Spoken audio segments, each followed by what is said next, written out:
Sometimes when everything gets too much, you close your eyes and put on some music, or just go to a place that calms you, away from all the people that are around you, trying to get your attention.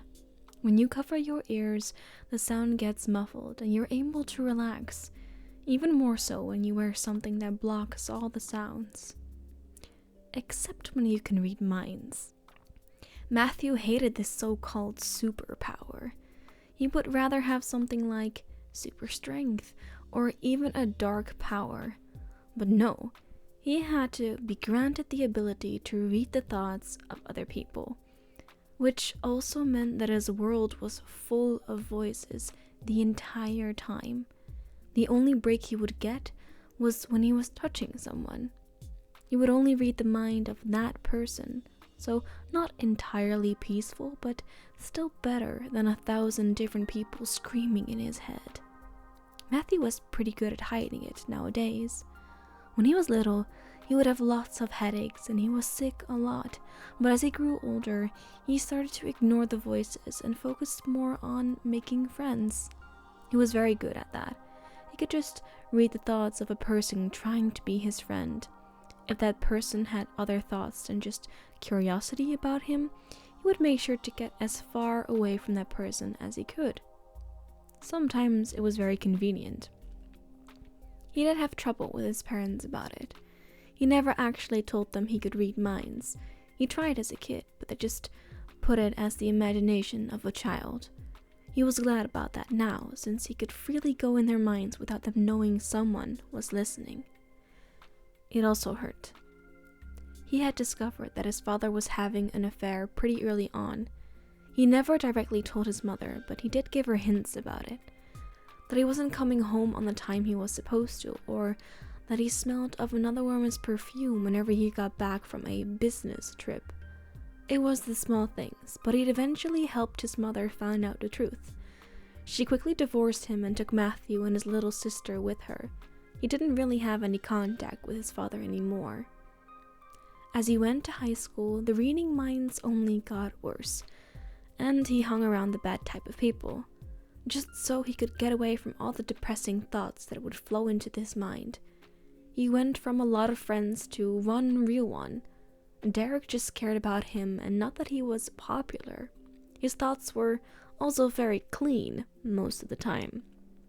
And then Matthew met a person he really admired, mostly because he could usually not read her mind. Naomi Taylor. She was quiet and kept to herself. He found her cute too, but he never said that out loud. Maybe to Derek, who just chuckled and thought he had a crush on Naomi. Matthew wasn't sure, but he did like her in some way. The only time he could hear her voice was when she had been in trouble. A couple of popular girls were harassing her, calling her names, and even kicking her. She had been screaming in her head for someone to save her at that time. Matthew instantly heard her. It was like all the other voices disappeared and only her begging voice was clear. He had sprinted from his seat in the cafeteria and somehow immediately knew where she was. He had found her behind the school close to the training fields and he yelled at the girls to leave her alone. They were shocked and left without much protest. Naomi had been crying and curling in on herself. He softly touched her, which still made her flinch, and spoke in a soft tone to comfort her. "I'm not here to hurt you, I promise." Nothing more had been said between the two, and he could no longer read her thoughts either, even though he was touching her. He had carried her to the nurse, who fussed over the poor girl. Matthew had stayed for a bit, but the bell soon rang and he had to leave. "If you ever need help, I'll be there, okay?" he said and left, giving her a soft smile. From that moment on, the two often met each other in the hallways and waved, exchanged smiles, and Matthew even ruffled her hair one time. Derek was teasing him non-stop that he had a crush on her, but Matthew always denied it.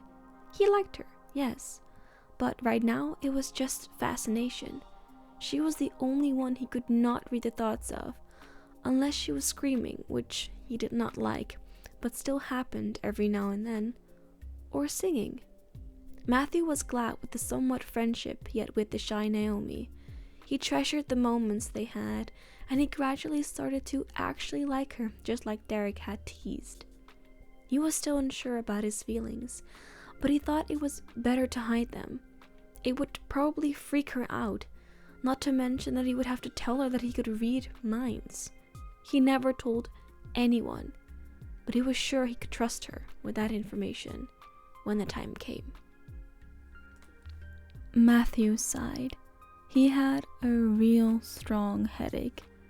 School has been hard. He is in his senior year after all.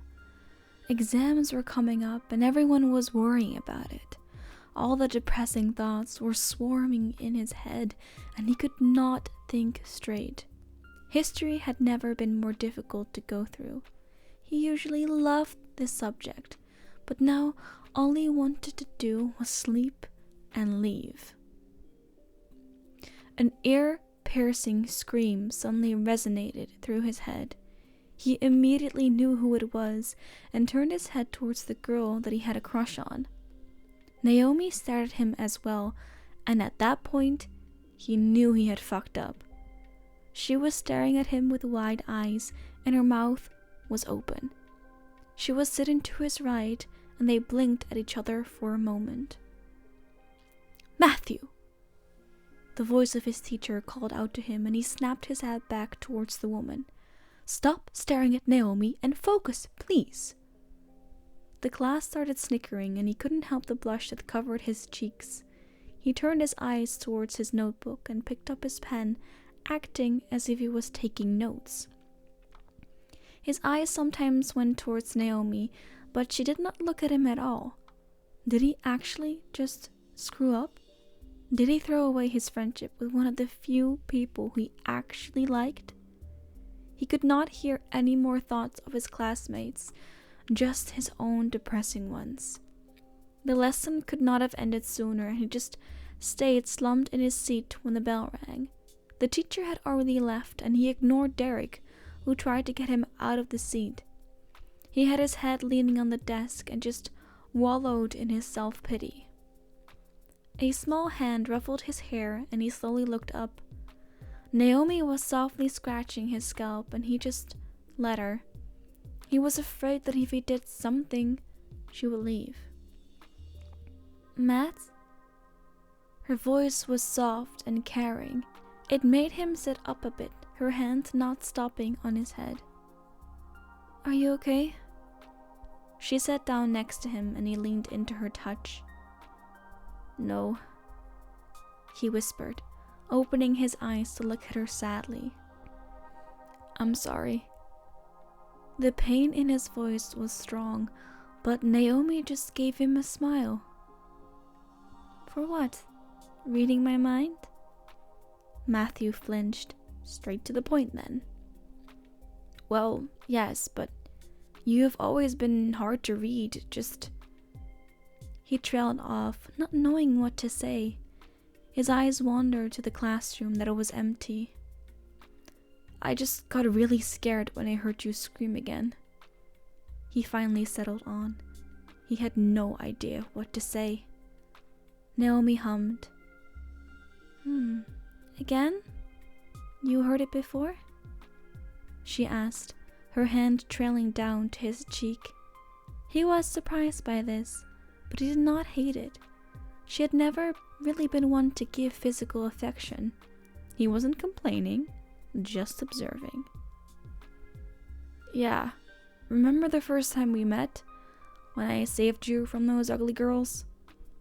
She giggled at his description and nodded.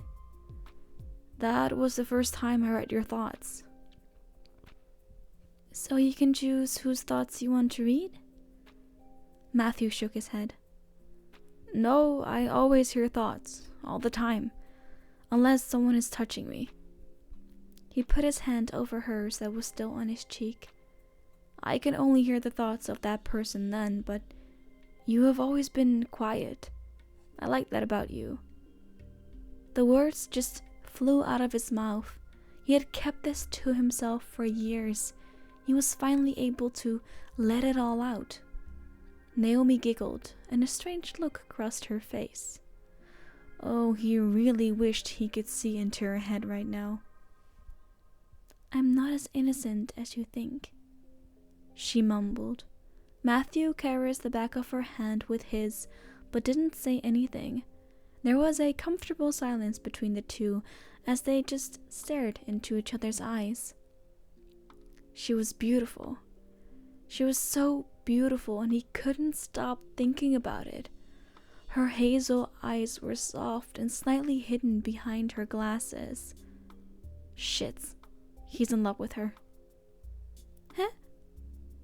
His mind went back to Naomi as she was beet red and her eyes were wide. Matthew blinked in surprise and tilted his head a bit. "What?" he asked, very confused. "You love me?" Her voice was soft but shaky. Matthew immediately turned red and hid his face in her hand. "I said that out loud?" he squeaked, his voice muffled in her palm. Naomi couldn't help but laugh. "Yes." He took a sneak at her face, and while she was still red, her eyes were sparkling.